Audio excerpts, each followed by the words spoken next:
Hello, welcome back to my friends. তো কেমন আছো তোমরা সবাই? আমরা আগের ক্লাসে প্রোডাকশন ফাংশন নিয়ে আলোচনা করছিলাম, আর তোমার কথা দিয়েছিলাম সানডে আমরা নেক্সট চ্যাপ্টার কস্ট নিয়ে আসব।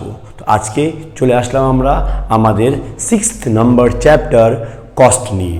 তো বিনা কোনো দেরি করে চলো আজকে ক্লাসটা স্টার্ট করি। Let's start it.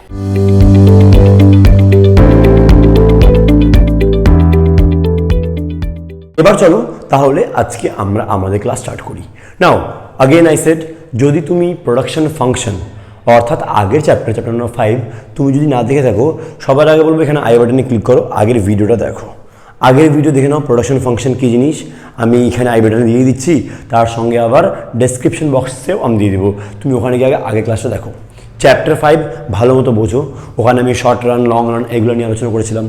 তারপর আমরা আজকে ক্লাসটা বুঝবো, তাহলে কি তোমাদের বুঝতে ইজি হবে। ওকে, নাও সবার আগে ই করতে আমি বলি, যেমন কস্ট বা উৎপাদন ব্যয় কী জিনিস, কী লেখা আছে বলি দেখো। দ্রব্য সামগ্রী উৎপাদন করতে যে ব্যয় হয় তাকেই আমি উৎপাদন ব্যয় বলবো। সিম্পল, দ্রব্য সামগ্রী উৎপাদন করতে যে ব্যয় হয় তাকেই আমি উৎপাদন ব্যয় বলি। এই যে আমি কোনো দ্রব্য তৈরি করছি, আমি লেট সাপোজ আলুর চিপস তৈরি করলাম, আমি লেট সাপোজ কোনো শার্ট তৈরি করলাম, তো শার্ট তৈরি করতে বা আলুর চিপস তৈরি করতে যা ব্যয় হয়, এই সমস্ত ব্যয়কে যদি আমি যোগ করে দিই তাহলেই আমি পেয়ে যাচ্ছি কি আমাদের উৎপাদন ব্যয়। ইজি। তো উৎপাদন ব্যয় কী জিনিস স্যার? তুমি আমার সঙ্গে বলো, দ্রব্য সামগ্রী তৈরি করতে যে ব্যয় হয় তাকেই উৎপাদন ব্যয় বলা হয়। কি তাই তো? দ্রব্য সামগ্রী উৎপাদন করতে যে ব্যয় হয় তাকেই উৎপাদন ব্যয় বলা হয়। নাও বুঝতে পারলাম একটু অবধি উৎপাদন ব্যয় কী জিনিস? দ্রব্য তৈরি করতে যে ব্যয় তাকেই উৎপাদন ব্যয় বলে, এক কথায় অ্যান্সার। ইজি। নাও ব্যয়কে বা কস্টকে কয় ভাগে ভাগ করা যায়? ব্যয়কে আমি এখানে 3 ভাগে ভাগ করলাম, আমাদের বইতে ব্যয়কে 3 ভাগে ভাগ করা হয়েছে। স্যার কি কি? একটা আছে মানি কস্ট বা আর্থিক ব্যয়, একটা আছে রিয়েল কস্ট বা প্রকৃত ব্যয়, একটা আছে অপরচুনিটি কস্ট বা সুযোগ ব্যয়। তোমাদের মধ্যে অনেকে আমাকে কমেন্ট করছিলা, স্যার ইংলিশ টার্মস লিখুন, ইংলিশ টার্মস লিখুন, ইংলিশে বুঝতে অসুবিধা হচ্ছে। তো আমি ইংলিশ টার্মসগুলো লিখতেছি, বাট পাশাপাশি তোমাকে বাংলা টার্মসগুলো বলে দিচ্ছি, তো যাতে করে বুঝতে ইজি হবে। ওকে, মানি কস্ট বা আর্থিক ব্যয়, অর্থাৎ যখন কোনো দ্রব্য আমি তৈরি করব তার জন্য টাকার দিক দিয়ে যে ব্যয় হয় তাকে মানি কস্ট বলে। কি বুঝতে পারলাম? আমি কোনো দ্রব্য তৈরি করলাম, সেখানে সেই দ্রব্য তৈরি করতে টাকার দিক দিয়ে যে ব্যয়টা হবে তাকে আমি মানি কস্ট বলবো। ইজি। রিয়েল কস্ট কি? কোনো জিনিস তৈরি করতে গেলে যেগুলো আমাদেরকে ত্যাগ বা স্যাক্রিফাইসেস করতে হয় সেটা আমার রিয়েল কস্ট। আর অপরচুনিটি কস্ট কি? একটা জিনিস তৈরি করতে গেলে আরেকটা জিনিস যখন ছাড়বো সেটা আমার অপরচুনিটি কস্ট। নাও এখন তোমার সব মাথা উপরে চলে গেছে, আমি জানি, আই আন্ডারস্ট্যান্ড, বাট আশা করে বুঝাই তুমি সব বুঝতে পারবে। দেখো সবার আগে মানি কস্ট। মানি কস্টকে আমাদের বইতে 2 ভাগে ভাগ করছে, আমি এটাকে 3 ভাগে ভাগ করছি, explicit cost, implicit cost and last normal profit. আমাদের বইতে শুধুমাত্র এটা আর এটা দিয়েছে, এটা দেয়নি, আমি এটাকে এক্সট্রা করলাম। ঠিক আছে, এক্সপ্লিসিট কস্ট, ইমপ্লিসিট কস্ট বা নর্মাল প্রফিট। না একবার আমাকে বোঝার ব্যাপারটা কি হচ্ছে। লেটস সাপোজ এটা আমার কারখানা, এটা আমার কারখানা, ফ্যাক্টরি। এই ফ্যাক্টরিতে আমি কাপড় তৈরি করি। কি তৈরি করি স্যার? কাপড়। আমরা এটা ক্লোথ ইন্ডাস্ট্রি, এটা আমার কাপড় তৈরি করা কারখানা। ঠিক, তো কাপড় তৈরি করতে গেলে আমাকে অনেক কিছু র মেটেরিয়াল লাগবে, অনেক কিছু জিনিসপত্র লাগবে। সেই জিনিসগুলো আমি কী করবো? সেই জিনিসগুলো আমি কিনে আনবো। রাইট, আমি র মেটেরিয়ালস কিনে আনবো। আমি কি আনবো? আমার র মেটেরিয়ালস লাগবে। হ্যাঁ কিনা বলো? আমাকে কাপড় তৈরি করতে গেলে আমার র মেটেরিয়ালস লাগবে। তারপরে কাপড় তো আমি একা একা তৈরি করতে পারবো না, আমাকে একজন লেবার লাগবে, আমি লেবারও আনবো। ঠিক, তো র মেটেরিয়াল আনার জন্য আমাকে কী করতে হবে? আমাকে টাকা দিতে হবে, তো আমার কাছে টাকা চলে যাবে। তারপরে আমি লেবার আসবে, লেবারকে আমি ওয়েজেস দিব, টাকা আমার চলে যাবে। তারপর এগুলোর মধ্যে আমার কাছ থেকে টাকা যাচ্ছে, ক্যাশ আমার কাছ থেকে যাচ্ছে। তো এটাই হচ্ছে এক্সপ্লিসিট কস্ট। এক্সপ্লিসিট কস্ট মানে হচ্ছে ব্যয়ের সেই অংশ যেটাকে টাকার অঙ্কে প্রকাশ করা যায়, অর্থাৎ যার জন্য আমি অ্যাকচুয়ালি টাকা দিচ্ছি। কি বুঝতে পারলাম? এক্সপ্লিসিট কস্ট কি? যার জন্য আমি অ্যাকচুয়ালি টাকা দিচ্ছি। স্যার র মেটেরিয়াল আমি টাকা দিচ্ছি, কিনলাম, আমি লেবারকে কাজে লাগালাম, লেবারকে আমি ওয়েজেস দিলাম, স্যালারি দিলাম, স্টাফকে স্যালারি দিলাম, টাকা দিচ্ছি। তো এগুলো আমার এক্সপ্লিসিট কস্ট, যেখানে আমার কাছ থেকে অ্যাকচুয়ালি টাকা চলে যাবে, money goes. Got it? Implicit cost, এবার এটা খুব ইম্পর্টেন্ট, এটা আমার বোঝাই তোমাকে। আচ্ছা, এই ফ্যাক্টরিটা ভাবো আমারই আছে, এই ফ্যাক্টরিটা জমিটা আমার, ফ্যাক্টরি তৈরি করছি আমি। তো তুমি বলো আমাকে এই ফ্যাক্টরির জন্য কোনো রেন্ট দিতে হচ্ছে কাউকে? না স্যার, আমাকে তো রেন্ট দিতে হচ্ছে না। বাট যদি এই ফ্যাক্টরিটা আমার না হতো তো আমাকে রেন্ট দিতে লাগতো। ইয়েস স্যার, তখন আমার একটা খরচা বাড়তো, রেন্ট একটা আমার খরচা বাড়তো, হ্যাঁ কি না? বাট যেহেতু ফ্যাক্টরিটা আমার, তো আমার কোনো রকম রেন্ট দিতে হচ্ছে না। তো আমার অ্যাকচুয়ালি লজিক্যালি তো আমার স্যার খরচা নাই, বাট অ্যাকচুয়ালি ইকোনমিক্স অনেক ব্রড সেন্স যদি বুঝাই স্যার এটাও একটা খরচা। আমি যদি সেম কাইন্ড অফ জমি বা ফ্যাক্টরি কোনো জায়গায় রেন্টে নিতাম, লেট সাপোজ আমাকে এখানে 10,000 রুপিস দিতে হতো, তো এই 10,000 যে এস্টিমেট ভ্যালুটা এটাই হচ্ছে আমার ইমপ্লিসিট কস্ট।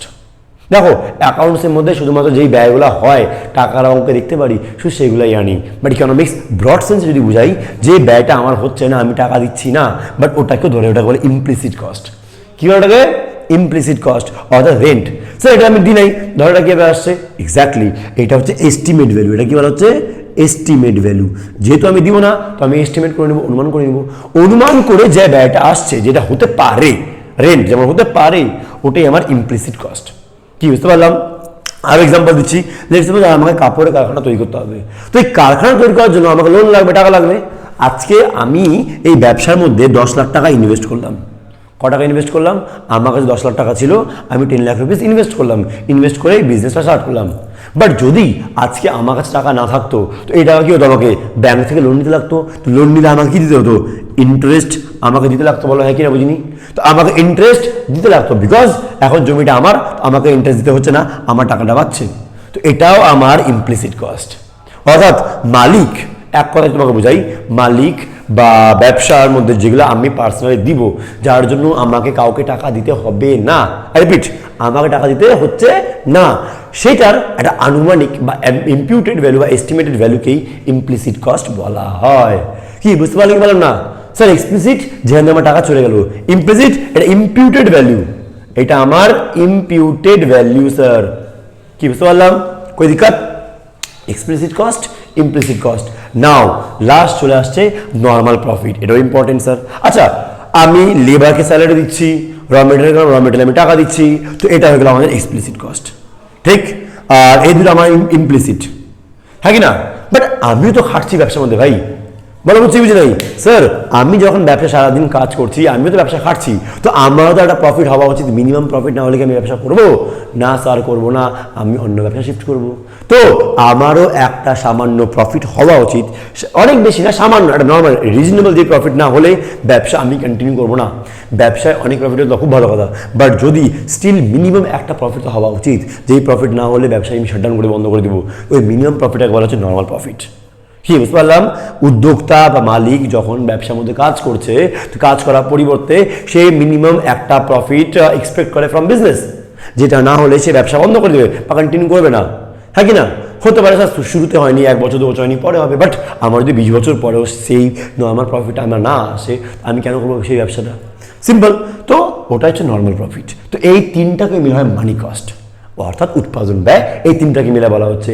অর্থাৎ যদি আমি আজকে কাপড় তৈরি করি, এক্সাম্পল বলছি, এবার লেটস সাপোজ আমি যখন কাপড় তৈরি করি ক্লথ ইন্ডাস্ট্রিতে, তো এই কস্ট ধরবো, লেটস সাপোজ এটা আছে আমার 20,000 টাকা, এই কস্ট দেবো, লেটস সাপোজ এটা আমার 15 টাকা, আর আমি আমারও যে পার্ট আমি হাঁটলাম ওটা হলো 5 টাকা, তো 20, 15, 35, 5, 40, তো মালটা বানাতে আমার আমার দিল মানি কস্ট, মানি কস্ট আমার 40,000 হয়ে গেল স্যার। দেখো বুঝছি বুঝিনি?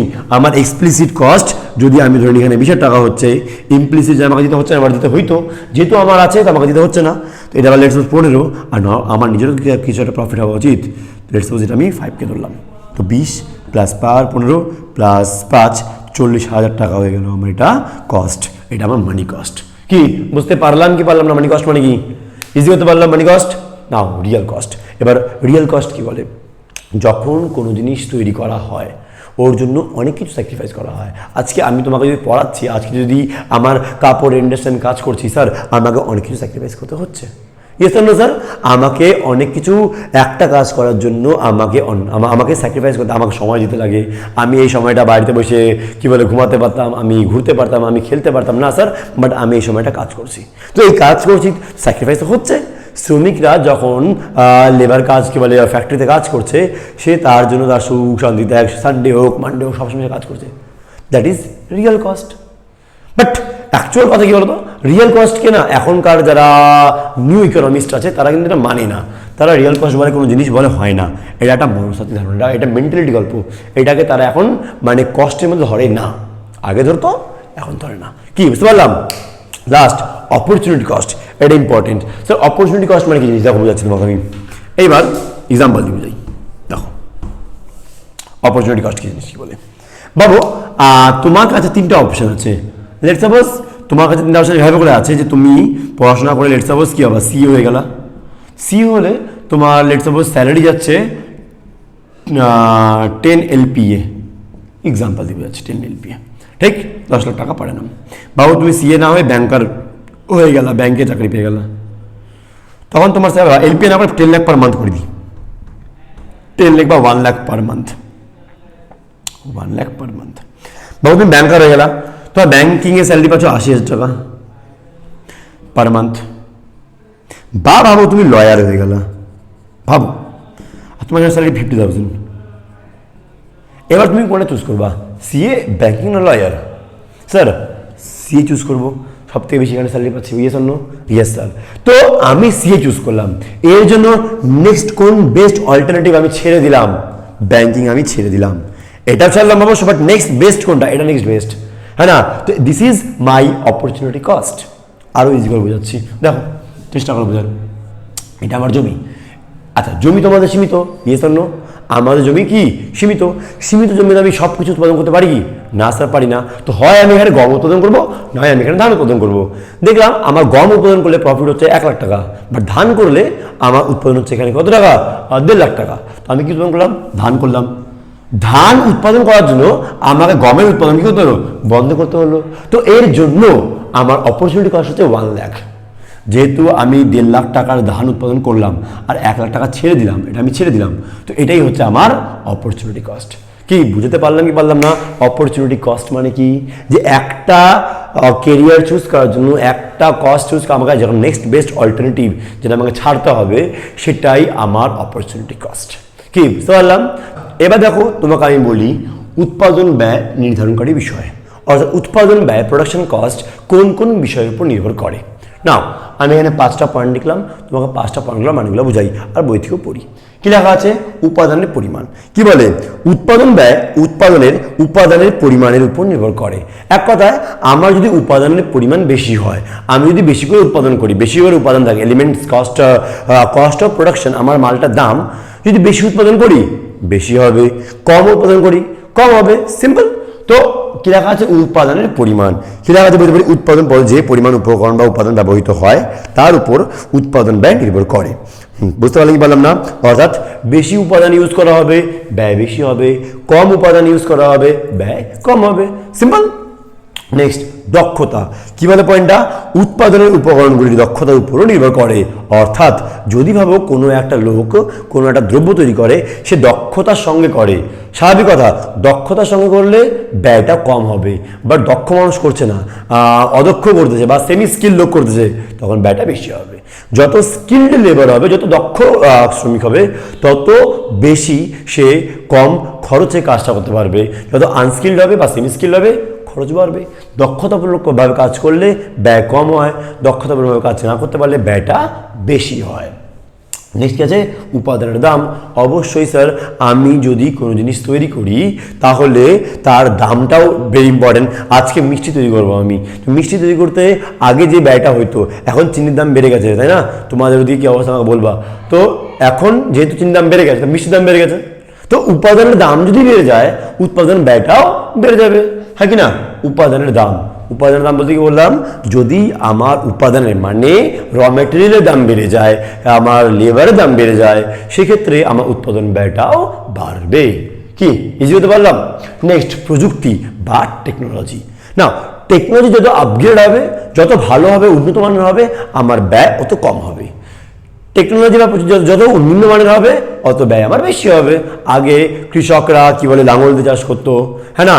ব্যয় বেশি হইতো, স্বাভাবিক কথা, খাটনি বেশি হইতো, আগে হাত দিয়ে জিনিস তৈরি করা। টেকনোলজি আপগ্রেড হতে লাগলো, আমার ব্যয় কমতে লাগলো। যত টেকনোলজি আপগ্রেড হবে, ভালো হবে, উন্নত হবে, অত ব্যয় কম হবে। অন দ্য আদার হ্যান্ড, যদি আমার টেকনোলজি বা প্রযুক্তি আমার নিম্নমানের হয়, তো আমার ব্যয়টা বেশি হবে। কি বুঝতে পারলাম? আচ্ছা, আদার্সের মধ্যে কি পড়ে? এর মধ্যে আমাদের গভর্নমেন্টের নীতি পড়ে, আমাদের ট্যাক্স পলিসি পড়ে, অর্থাৎ গভর্নমেন্ট বলছে জিএসটি বাড়িয়ে দেবো, ট্যাক্স বাড়িয়ে দেবো, স্বাভাবিক কথা, উৎপাদন ব্যয় বাড়বে। গভর্নমেন্ট যদি বলে যে না আমি ট্যাক্স কমিয়ে দেবো, প্রাইস কমে যাবে। এভাবে করে গভর্নমেন্টের কোনো নীতি পলিসি বা ট্যাক্সেস এগুলো সব মিলে আমাদের উৎপাদন ব্যয় নির্ভর করে। কি বুঝতে পারলাম কি পারলাম না, কি বলতে পারছি এখানে পয়েন্টগুলো এটা রিভাইজ দিয়ে দিই। প্রথমে উপাদানের পরিমাণ, তারপর 2 নম্বর কি ছিল দক্ষতা, 3 নম্বরে কি ছিল উপাদানের দাম, 4 নম্বরে কি ছিল প্রযুক্তি, আর 5 নম্বর কি ছিল আমাদের আদার্স বা অন্যান্য নীতি, যেমন সরকারি নীতি, ট্যাক্স ইত্যাদি ইত্যাদি। কি বুঝতে পারলাম? এইবার তোমাকে আমি বলাবো স্থির ব্যয় ও পরিবর্তনীয় ব্যয়। নাও তোমাকে আমি এটা পড়ানোর আগে তোমাকে বলে দিই, আমি আগের দিন যখন পড়িয়েছিলাম তখন আমি শর্ট রান আর লং রান বলেছিলাম।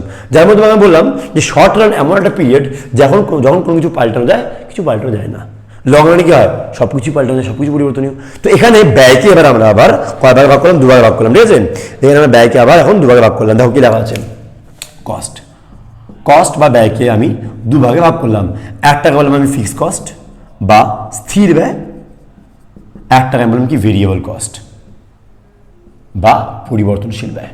আচ্ছা স্যার ফিক্সড কস্ট কি, আমি একটা মাল উৎপাদন করি বা 100 বা 1000 বা একটাও না করি, রিপিট, যদি আমি একটা দ্রব্য উৎপাদন করি বা 100টা বা একটাও না করি, 0 করি, আমার যেই ব্যয়টা হবেই, যেই ব্যয়টা আমার উৎপাদনের পরিমাণের উপর নির্ভর করে না।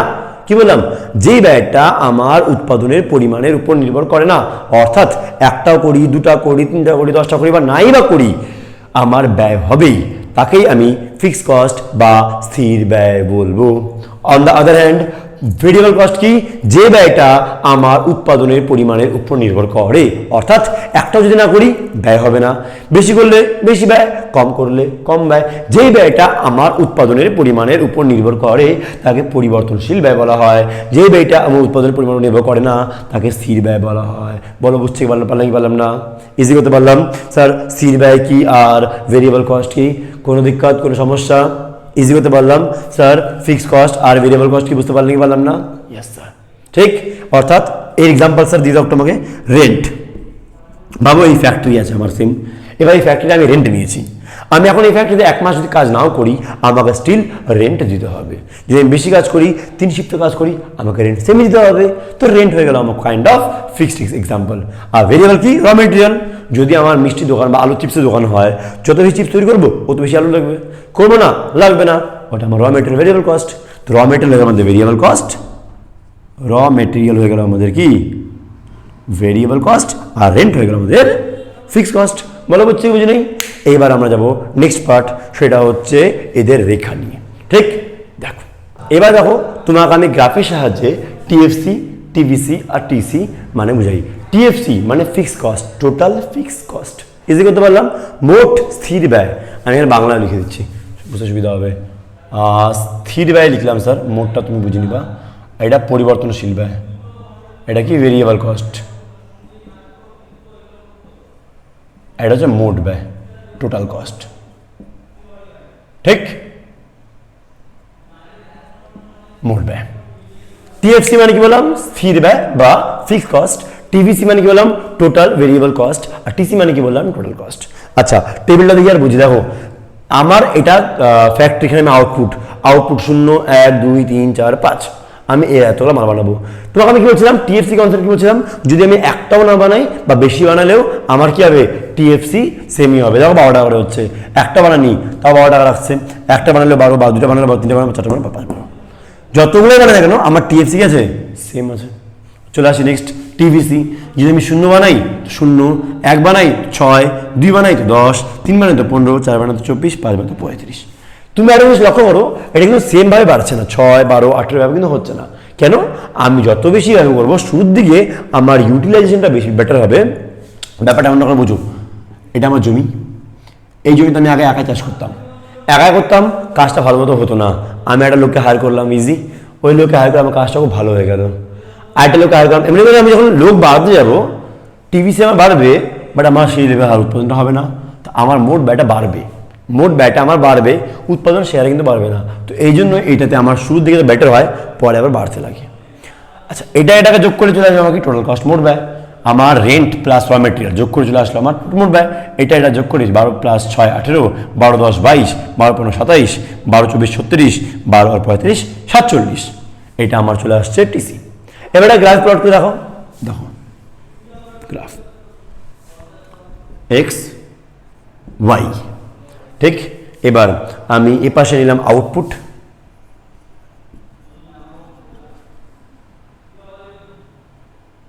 1 2 3 4 5 6। তুমি কিন্তু আমার সঙ্গে সঙ্গে বানাবা, তাহলে বুঝতে ইজি হবে। ঠিক, এবার এখানে কি করবো, একটা কাজ করি, আমরা এখানে 6 থেকে নিয়ে না, 6 2 12 3 6 18 4 6 24 5 6 30 6 6 36 6 7 42। আচ্ছা, আরো বড় হবে নাকি?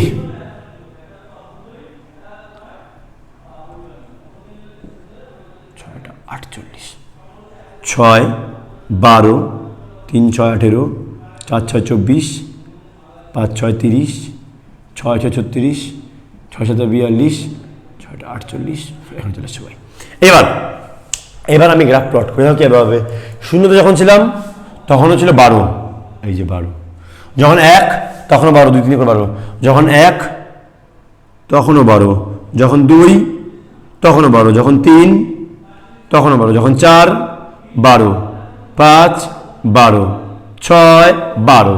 দেখো এই লাইনটা একদম আমার প্যারালি এভাবে চলে যাচ্ছে, সমান্তরাল যাচ্ছে এক্স অক্ষের। বলে যায় কিনা, বুঝছি কি বুঝিনি?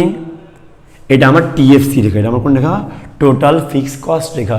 দেখো আমার উৎপাদন যতই বাড়ছে আমার এটা একদম স্ট্রেট যাচ্ছে, সমান্তরাল যাচ্ছে। বলো বুঝছি বুঝি নাই? এটা গেল আমাদের টিএফসি। এবার আসবো আমি টিভিসিতে। যখন ছিল 0 তখন এটাও 0, এই এটা 0।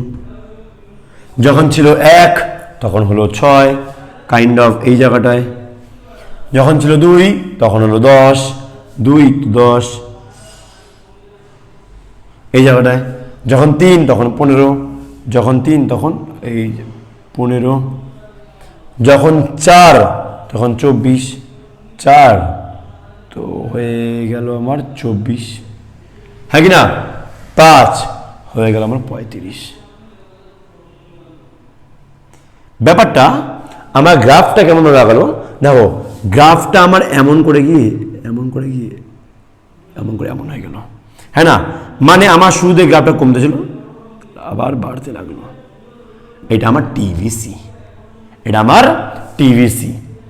আমি তো এখানে শর্ট করে বলি, গ্রাফটা যদি এমন করে হয়ে যাবে, গ্রাফটা এমনটা করে যাবে, ঠিক আছে? তুমি প্রপার আঁকাও, গ্রাফটা এমন করে কিন্তু আঁকাবে, শুরু দিয়ে এমন করে আঁকাবে, তারপরে এমন করে বাড়তে লাগবে। এটা আমার টিভিসি। আচ্ছা, টিসি আঁকাই। টিসি হবে 0তে 12, 0তে 12 মানে এখান থেকে আমার শুরু হবে আঁকাটা, হ্যাঁ না? 1 কত হবে? 18, 1 হবে আমার 18, 18 বলতে এই যে 1 18, 1 18, 2 কত হবে? 2 22, এই যে 22। মানে তোমার আমি ব্যাপারটা বুঝি যাই এই। আচ্ছা, টিসিটা এখান থেকে নেই, এমন করে এমন আঁকাবে, ঠিক আছে? 2 কত হলো? 2 হলো 22, 22। 3 কত হলো? 3 27, এই 27, হ্যাঁ কি না? 4 কত হলো? 36, এই। আর 5 কত হইলো? 47, কাইন্ড অফ। এই আঁকাটা তুমি যদি দেখবা এখান থেকে, এই আঁকাটা কাইন্ড অফ এমন করে এমনই চলে যাচ্ছে। যেমন এটা গেল ঠিক সেম ভাবে ওটাও যাবে। তোমরা দয়া করে, আমি তোমাকে কি বলে দেখো, ঠিক আছে? কাইন্ড অফ আঁকাটা এরকম ভাবে যাবে। মাঝখানে এই গ্যাপটা সবসময় সেমই থাকবে, না বাড়বে না কমবে, গ্যাপটা সবসময় সেমই থাকবে। এটা হচ্ছে আমার টিসি রেখা, টোটাল কার্ভ রেখা। এটা আমার টিভিসি, মোট পরিবর্তনীয় ব্যয়, এটা মোট স্থির ব্যয়, এটা মোট ব্যয় রেখা। ঠিক, তোমার দেখো এখানে স্ক্রিনে এখন চলে আসে অ্যাকচুয়াল ছবিটা, যেটা আমি বানাচ্ছিলাম। ঠিক, তো এই ছবিটাতে ভালো মতো করে বুঝিয়ে দিচ্ছি। তুমি যখন পেন্সিল দিয়ে মাক মাক করে বসাবা, ঠিক এরকমই কিন্তু হবে জিনিসটা, বুঝতে পারলাম? তো এটা হলো আমাদের মোট ব্যয়, মোট স্থির ব্যয় আর মোট পরিবর্তনীয় ব্যয়। কি বুঝতে পারলাম? কি বললাম, কি বললাম? আগারে কিরকম ভাবে যাচ্ছে, কোনো সমস্যা বুঝতে? এবার আমরা চলি আমাদের নেক্সট টপিকে, সেটা হচ্ছে গড় ব্যয়। দেখো এবার চলো তোমাকে আমি এভারেজ কস্টের কনসেপ্টটা বলি। এভারেজ কনসেপ্ট, এভারেজ কস্ট কি জিনিস? এভারেজ মানে সবার আগে তো আমার এভারেজ ফিক্সড কস্ট আমাকে বলি, ঠিক আছে? পাশে এখানে বলে দিই এভারেজ ফিক্সড কস্ট মানে কি। আমার মোট স্থির ব্যয়কে, আই রিপিট, মোট স্থির ব্যয়কে উৎপাদনের পরিমাণ দিয়ে ভাগ করলে যে ব্যয়টা পাবো তাকেই এভারেজ ফিক্সড কস্ট বা গড় স্থির ব্যয় বলা হয়। মোট স্থির ব্যয়কে অর্থাৎ টিএফসিকে কোয়ান্টিটিতে যদি ভাগ করে দিই বা আউটপুট দিয়ে ভাগ করে দিই তাহলেই আমি এএফসি পেয়ে যাবো। দেখো এখানে কি লেখা আছে, আমার আউটপুট দেওয়া আছে 0 1 2 3 4 5, টিএফসি দেওয়া 12 12 12 12 12, এএফসি কী বেরোবে দিস ডিভাইডেড বাই দিস, এটা দেবে ইনফাইনাইট, কিছু হবে না। এটা 12 divided by 1 12, 12 divided by 2 6, 12 divided 3 4, এটা হবে 3, এটা হবে 2.40। যাই হোক, তো এটা হয়ে গেল আমাদের এএফসি। দেখো বুঝতে পারলে কি পারলে না, আমার মোট স্থির ব্যয়কে মোট স্থির ব্যয়কে ফিক্স কস্টকে আমি আউটপুট দিয়ে ডিভাইড করে দিলাম, আউটপুট দিয়ে ডিভাইড করলাম, আমি গড় পেয়ে গেলাম, এভারেজ পেয়ে গেলাম, এই যে এভারেজ চলে আসছে। নাও এটা যদি আমি গ্রাফে প্লট করতে বলো, তো গ্রাফে কীভাবে প্লট করবো স্যার, এই যে এখানে আমি দিলাম এটা, এখানে আমি দিলাম এটা, এখানে দিলাম আমি আবার আউটপুট, এখানে 1 2 3 4 5 6 7 8, একটা কাজ করি 2 4 6 8 10 12 14, ঠিক করে দিই, একটা মিনিট 14 হয়ে গেল। এখানে 1 2 3 4 5 6, 1 2 3 4 5 6, ইজি। এটা আমার 0, কী করবো, আমার 0 তো ছিল ইনফাইনাইট তো নাই, 1 ছিল 12, 1 ছিল 12, 1 এই দেখো এই জায়গাটা চলে আসছে 1 12, 2 কত আছে, 2 আছে আমার 6, 2 আমার কত আছে, 2 আমার আছে 6, এই 6, 3 কত, 3 আমার 4, 3 আমার এই যে 4, 4 আমার 3, 4 আমার 3 মানে কাইন্ড অফ এই জায়গাটায়, 5 আমার 2.40, 2.40 মানে জাস্ট একটু বেশি না। দেখো আমি যদি আঁকাটা আঁকাই এখান থেকে, এটাকে আমি আঁকা যদি আঁকাই, আঁকাটা আমার এমন করে এমন হয়ে যাচ্ছে, হ্যাঁ কি না, মানে আমার আঁকাটা কিছুটা এমন হয়ে যাচ্ছে, বাড়বে না সরি, আমার আঁকাটা কিছুটা এরকম হয়ে গেল, দেখো এই এমন হয়ে যাচ্ছে, অর্থাৎ কমে আসছে। একটা কথা সবসময় মাথায় রাখবা, এটা আমার এএফসি, এটা আমার কি, এটা আমার এএফসি। একটা কথা সবসময় মাথায় রাখবা, আমার এএফসি কমতে থাকে, কি হয়, এটা কিন্তু কমতে থাকে, কিন্তু কোনোদিনও বাড়ে না, এটা আমার কমতে থাকে সবসময় নিম্নগামী, আর কোনোদিনও এটা শূন্যকেও টাচ করবে না। স্যার কমতে কমতে কি এমন কোনোদিনও পসিবল যে এটা শূন্যকে টাচ করে দেবে বা এটাকে টাচ করবে, না স্যার কোনো দিনই পসিবল না, কারণ আমার মোট স্থির ব্যয় শূন্য হতেই পারে না। এক্সাম্পল বুঝাচ্ছি, লেটস সাপোজ আমার এটা এখানে টাচ করা মানে কি 0 হয়ে যাবা। এবার ভাবো আমি এখানে 5টা জায়গায় 100টা মাল বানাচ্ছি, ঠিক, তো আমার এটা 12 টাকা দাম আছে, এটা কত হবে 0.12 হয়ে যাবে, 0.12 হয়ে গেছে মানে এখানে চলে আসছে, বাট তাও 0তে আসেনি, হ্যাঁ কি না, কোনোদিনও এটা 0 তো হবে না, এটা কোনোদিনও কিন্তু আমার এখানে এটা 0 কিন্তু কোনোদিনও আমাদের এখানে হবে না, বুঝতে পারলাম, এটা কমতে থাকবে বাট কোনোদিনও 0 হবে না, কেন কি আমার ফিক্স কস্ট 0 হয় না, যেহেতু আমাদের ফিক্স কস্ট 0 হতে পারে না, তাই জন্য আমার এএফসি কোনোদিনও 0 হবে না, তাই জন্য আমার এই লাইনটাও কোনোদিনও আমার এক্স অক্ষকে, এটা কিন্তু কোনো এক্স অক্ষকে কোনোদিন এখানে টাচ করবে না, কমতে থাকবে অবশ্যই, কমতে থাকবে, বাট টাচ কোনোদিন কিন্তু করবে না, কি বুঝতে পারলাম, এটা আমাদের এএফসি। এবার চলো আমাদের নেক্সট পয়েন্ট, সেটা হচ্ছে এবিসি। দেখাই তোমাকে, এবিসিও দেখাই দিই, দেখো দেখো, এবার এটা মুছে আমি তোমাকে পাশাপাশি আমি সবগুলোই ভালো মতো করে বুঝিয়ে দিচ্ছি, তারপর রিলেশনে যাব, যা যা বানাচ্ছি সব কিন্তু তোমরাও খাতায় বানাবা, ঠিক। এখানে আমি দিলাম কি টিভিসি, তারপর এখানে দিলাম এভিসি। আচ্ছা, এভারেজ ভেরিয়েবল কস্ট কীভাবে বেরোবে, এভারেজ ভেরিয়েবল কস্ট বের করার সূত্র হচ্ছে যে মোট পরিবর্তনীয় ব্যয়কে মোট উৎপাদনের পরিমাণের সঙ্গে ভাগ করলে, মোট পরিবর্তনীয় ব্যয়কে মোট উৎপাদনের পরিমাণের সঙ্গে ভাগ করলে গড় পরিবর্তনীয় ব্যয় বা এভারেজ ভেরিয়েবল কস্ট পাওয়া যায়। এক্সাম্পল দিয়ে বোঝাচ্ছে, মানে সূত্র কি আছে, TVC by quantity, TVC by output. এবার আমার এখানে শূন্য ছিল, 0 1 6 10, তারপরে 6 ছিল, 10 ছিল, নেক্সট কত ছিল আমি যদি দেখে নিই একটু, 15 24 35, 15 24 35, এটাতে কিছু হবে না এখানে, 1 এ 6, 6 ভাগ 1 6, 10 ভাগ 2 5, 15 ভাগ 3 5, 24 ভাগ 4 6, 35 ভাগ 5 7।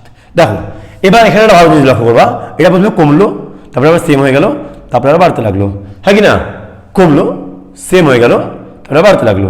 আমি যদি গ্রাফে প্লট করতে কেমন গ্রাফ প্লট যাবে না, গ্রাফে যদি আমি প্লট করি আঁকাটাকে, আমি তোমাদের সামনে আমি বোঝাচ্ছি ব্যাপারটা, দেখো আমি এখন গ্রাফে এই রেখাটাকে প্লট করি, কীরকমভাবে গ্রাফটা হবে আমার 1 2 3 4 5, এটা আমার 1 2 3 4 5 6 7, 1 2 3 4 5 6 7, কীভাবে নেবো, একই কথা আছে আমার 6, তো একে আমার 6, একে আমার 6, মানে এই যে এই জায়গাটায়, সরি এখানে তো না, এখানে আছে, একে আমার 6, 2 কত আছে আমার, 2 আমার হচ্ছে 5, 2 আছে আমার 5,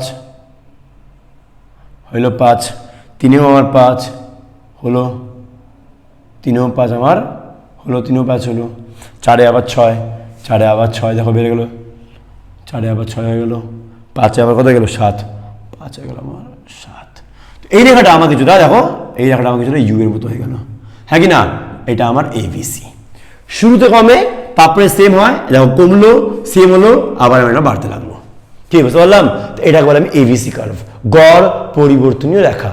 ইজি আছে, কমে সেম হয় বাড়তে লাগে, কমে সেম হয় বাড়তে লাগে, এটাকে আমি কি বললাম? ABC, average variable cost. Easy আছে, কোনো সমস্যা? স্যার এবার নেক্সট কি ছিল? এসি বা কি বলে এখানে এভারেজ কস্ট। বুঝাই, এই রেখাটা এখানে থাক, এর মধ্যে বোঝানো যাবে, কোনো সমস্যা নাই। আচ্ছা, আমাদের এসির জন্য আমি টিসি টাকা বানিয়েছিলাম, আমি ডাইরেক্ট টিসি দিয়ে বুঝে দিচ্ছি, হ্যাঁ না? তাহলে তোমরা বুঝতে পারবা। টিসি বুঝে দিচ্ছি তোমাদেরকে এখানে, দেখো এবার কি আছে এখানে? 12 18 22 27 36, 12 18 22 27 36, এটা কত ছিল? 47, সরি এটা কত ছিল? 47।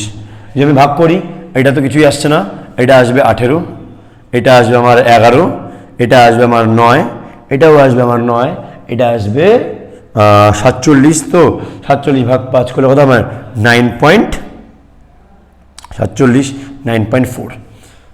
কি বুঝতে পারলাম?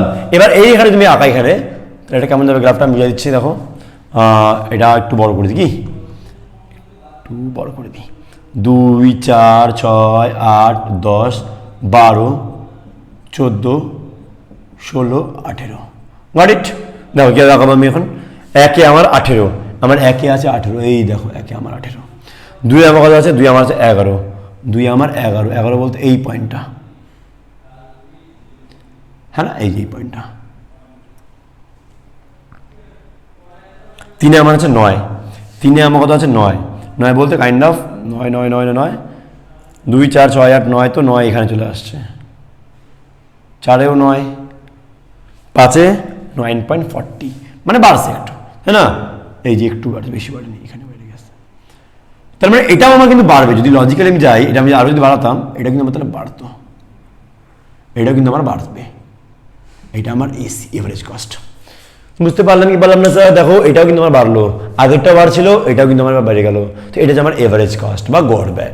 তো বলার উদ্দেশ্য, average variable cost and average cost এই দুটাই ইউ শেপের হয়। কোন শেপের হয়? You shape. পরীক্ষা এমসিকিউতে আসতে পারে। একটু আগে আমরা টিভিসি বানিয়েছিলাম না, টিভিসি টোটাল ভেরিয়েবল কস্ট, এটা এস শেপ হয়। কোন শেপ হয়? S shape. এই যে এমন করেছিল না, এমন করে চলে গেছিল না, এস শেপ। কি বুঝতে পারলাম কি বললাম না?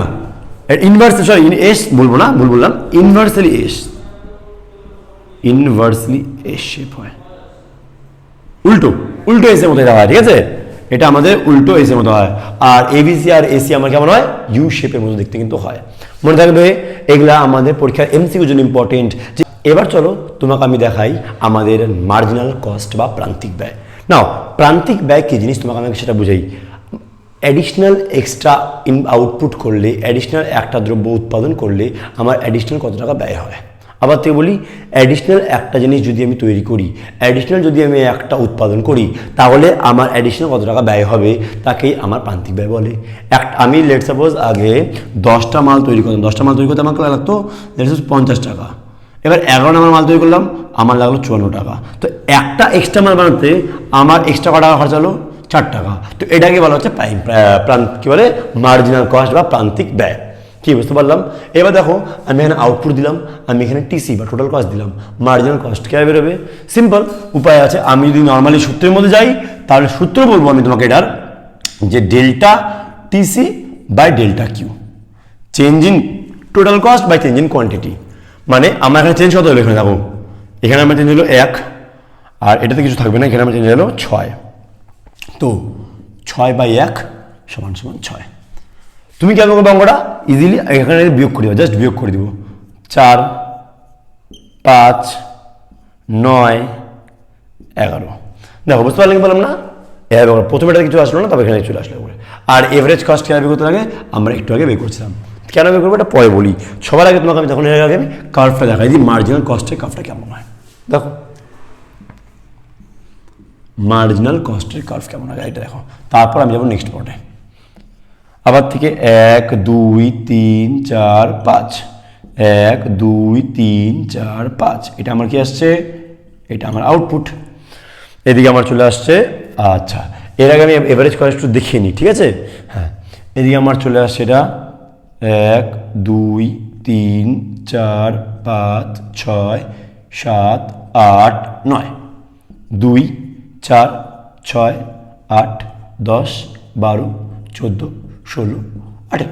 না দেখো জিরোতে তো নাই, কিছু নেই, একে কত আছে আমার, আমার 6, একে আমার 6, 2 কত আমার, 2 আমার 4, ভেরি গুড, 2 আমার 4, 3 কত, 3 5 বাইরে গেছে, 3 আমার 5, 4 কত, 4 আমার 9, এটাও বাইরে গেল, 4 আমার 9, 5 কত, 5 আমার 11, 11 11 11, এই যে 11, 5 আমার 11। তো এই আঁকাটা কিছুটা আমাদের এই দেখো, সরি বলুন আঁকাটা এই যে কিছুটা এরকম হবে, 5 আমার 11, হ্যাঁ কি না, এইটা হলো আমাদের কিছুটা এরকম, এটা আমার মার্জিনাল কস্ট কাইন্ড অফ। আমি যদি আলাদা করে লাগাই আঁকাটা কিছু এরকম হবে আঁকাটা, ঠিক আছে। একদম ইউ তো অবশ্য ঠিক কাইন্ড অফ না, ইয়ে কি বলে একদম টিকমাক মতো, কি বুঝতে পারলাম। তো এইটা হলো আমাদের মার্জিনাল কস্ট, এটা কি আমাদের স্যার, এটা আমাদের বেরোলো মার্জিনাল কস্ট। ইজি হতে পারলাম মার্জিনাল কস্ট কি জিনিস। এইবার আমাদের আজকের লাস্ট টপিক, সেটা হচ্ছে relationship between marginal cost and average cost. Average cost আর মার্জিনাল কস্টের মধ্যে রিলেশন, সেটা বলার জন্য আমি একটা কাজ করি। এখানে আমি আগে এভারেজ কস্ট বের করে নিই। এভারেজ বাবা এটাতে ডিভাইড করে কিছুই নেই এখানে, 18 ভাগ 1, এটা বেরোলো 18, এটা বেরোলো 11, এটা 9, এটা 9, এটা 9.4, ঠিক আছে। এইবার আমি চলি এখানে, আমি যদি এভারেজ কস্টটাকে এখন যদি মার্ক করি এখানে, তো 1 ছিল আমার 18, 1 ছিল আমার 18 হলো, 2 আমার 11, 2 আমার 11, 2 আমার 11, 3 আমার 9, 3 আমার 9, এই যে 3 আমার 9, সরি ভুল বললাম, 3 আমার 9 না 5, তো সরি 9 হচ্ছে এই যে এই জায়গাটায়, 4 আমার 9, ঠিক আছে না। আর তারপরে 5 আমার 9.40, 9.40 বলে তো উপরে একটু উপরে চলে আসছে, কি বুঝতে পারলাম। 5 এবার আমার চলে আসছে 9.40, কিন্তু একটা কথা বলো আমাকে তুমি, এখানে 5 আসছিল 11, এই তো আঁকাটা ভুল হয়েছে এখানে, এই আঁকাটা ভুল হয়েছিল, 1 মিনিট, এটা আমার 1 2 3 4, 5 ছিল এখানে 11, তো 11 তো এই জায়গাটা আসছে না এখানে, এই যে এটা আমার এখানে গেছিল, ঠিক। আর এটা আসছে আমার 5 9, তো 1 2 3 4, 5 আসছে 9, মানে কাইন্ড অফ 9 হচ্ছে আমার এখান থেকে যদি আমি 9.40 করি এই জায়গাটায়, এই আঁকাটা যদি আমি আঁকাই, তো এই আঁকাটা যদি আমি আঁকাই তো কেমন হবে, এটা আমার এভারেজ, এটা আমার মার্জিনাল, ঠিক আছে। খুব বাজে হলো আঁকা, আই আন্ডারস্ট্যান্ড স্যার, বাট আমি এখানে একটা ছোটো আঁকা বুঝিয়ে দিচ্ছি। আমার এরকমভাবে যাবে তোমার হচ্ছে মার্জিনাল, আর এরকমভাবে যাবে আমার এভারেজ, ঠিক বুঝতে পারলাম। কাইন্ড অফ এরকমই হবে, তুমি একটু আঁকাটা প্র্যাকটিস করে নিও, ছবিটা আমি বাসি দিয়ে দিব, ওকে। নাও ব্যাপারটা বুঝে, এবার আঁকাটা বুঝে কেমন হচ্ছে। এবার তোমার এখানে ফেসগুলো বোঝাচ্ছি। যখন আমার এসি, এখন ভালো মতো ইম্পর্টেন্ট জিনিস, যখন আমার এসি মানে এভারেজ কস্ট মার্জিনাল থেকে বেশি, অবজারভেশনটা বুঝবা, ঠিক আছে। এটাই বুঝলাম। দেখো তুমি এবার এই ছকটা বুঝে গেলাম, আমি আমার ছকটা সরাই দিচ্ছি। এখন আমাকে পর্যবেক্ষণ বুঝতে হবে যে স্যার কী হচ্ছে, সম্পর্ক কী আছে এদের মধ্যে সম্পর্কটা কেটে বোঝাও। দেখো যখন আমার প্রথম সম্পর্ক, যখন আমার এসি কম, এসি যখন যখন আমার এসি মোর দেন এমসি, এসি এমসির থেকে বেশি, এসি এমসির থেকে বেশি, তখন তখন আমার এসি এমসি কমছে, এমসি কমে, ঠিক আছে। আমি এখানে লিখে দিচ্ছি কমে। গেল প্রথম অবজারভেশন। 2 নাম্বার, যখন আমার এসি তার একদম লোয়েস্ট পয়েন্টে পৌঁছে গেছে, এসি তার লোয়েস্ট পয়েন্টে, এসি সর্বনিম্ন বিন্দুতে, সর্বনিম্ন বিন্দুতে, ঠিক এসি একদম যখন লোয়েস্ট, তারপরে বাড়তে লাগছে এসি। এখানে এসি আর এমসি সমান সমান, বা আলাদা বোঝায় যদি বলি, আমার যখন এ দুটো সমান সমান, উল্টো করে লিখি, তাই না, উল্টো করে লিখলে জিনিসটা ভালো লাগবে। যখন এসি মোর দেন এমসি তখন এমসি কমে, তখন এমসি কমে। আর যখন AC equal to MC, AC equal to MC, তখন এমসি তার ম্যাক্সিমাম পয়েন্টে, এমসি তার ম্যাক্সিমাম পয়েন্টে, উল্টো করে লিখি, এমসি তার ম্যাক্সিমাম বিন্দুতে আছে। গেল শেষ। 3 নম্বর পয়েন্ট চলে আসছে স্যার। 3 নম্বর পয়েন্ট আমার কি হচ্ছে, 3 নম্বর পয়েন্টে আমার এদিকে এমসি, এইদিকে এসি, হ্যাঁ এবার আমার এমসি বেড়ে গেল, এমসি গ্রেটার দেন এসি, দেখো এমসি বেড়ে গেল, এবার আমার এসি কমতে লাগলো। আচ্ছা, এবার আমার এখানে কি হচ্ছে, এমসি বাড়তে লাগলো, এমসি বাড়ে। আরও ইজি উল্টা করে লিখে দিই, আরও ঠিক মতো লিখে দিচ্ছি জিনিসটাকে আমি, এটাকে আরও করে লিখে দিচ্ছি, এসি লেস দেন এমসি, তাহলে এমসি বাড়ে। এই যে এই 3টা আমরা অবজারভেশন করেছি স্যার, ভালো মতো বুঝবা। এই 3টা অবজারভেশন পরীক্ষার জন্য অনেক বেশি ইম্পর্টেন্ট যাবে আমাদের। আবার থেকে বোঝাচ্ছি আমি, এখন কি হচ্ছে, আমার যখন এসি এমসির থেকে বেশি, এভারেজ কস্ট মার্জিনাল কস্ট থেকে বেশি, এভারেজ মার্জিনাল থেকে বেশি, মার্জিনাল থেকে বেশি, তখন আমার এমসি কমে, তখন আমার এমসি কমে। যখন যখন আমার এসি আর এমসি সেম সেম, এসি আর এমসি, এটা আমার ফার্স্ট ফেজ, এখানে আমার এমসি কমছে, যখন সেম সেম চলে আসলো তখন এসি তার মিনিমাম পয়েন্টে চলে আসছে, এসি তার মিনিমাম বিন্দুতে, এসি তার মিনিমাম বিন্দুতে চলে আসছে, ঠিক এসি তার একদম মিনিমাম বিন্দু চলে আসছে। এরপর আর কমে, এরপর এসে বাড়ে আবার। এরপর যখন এটা সেকেন্ড ফেজ হলো, থার্ড ফেজ এটা, যখন আমার AC less than MC, AC কম আছে এমসির থেকে, এভারেজ কস্ট মার্জিনাল কস্ট কম, তখন আমার এমসি বাড়ে, তখন আমার এমসি বাড়ে। তো এই আমরা অবজারভেশন এই ছক দিয়ে বুঝতে পারলাম। আশা করি তুমি এই অবজারভেশনটা বুঝতে পারছো। খাতার মধ্যে ভালো মতো করে নোট ডাউন করে নিবে, কিন্তু যা যা বললাম সমস্ত জিনিস ভালো মতো খাতায় নোট ডাউন করে নিবে। আজকের এই ওয়ান শটে তোমাকে আমি এই ক্লাসগুলো বোঝালাম। আশা করি ক্লাসটা ভালো লাগছে। যদি ভালো লাগে প্লিজ ভাই লাইক শেয়ার সাবস্ক্রাইব করো, কমেন্টস করো। আই এম ভেরি কেবল ইগার। আর যারা যারা এতক্ষণ অবধি ক্লাস দেখছো অবশ্যই প্রেজেন্ট স্যার বলে একটু থামস আপ দিয়ে দাও, বুঝতে পারবো, ভালো লাগবে। আর তারপরে আমাদের দেখা হচ্ছে আমাদের নেক্সট ক্লাসে, সেটা হচ্ছে আমাদের 7 নম্বর চ্যাপ্টার ওয়ান শটে শেষ করে দিব। ততক্ষণ ভালো থাকো, সুন্দর থাকো, টেক কেয়ার, বাই বাই।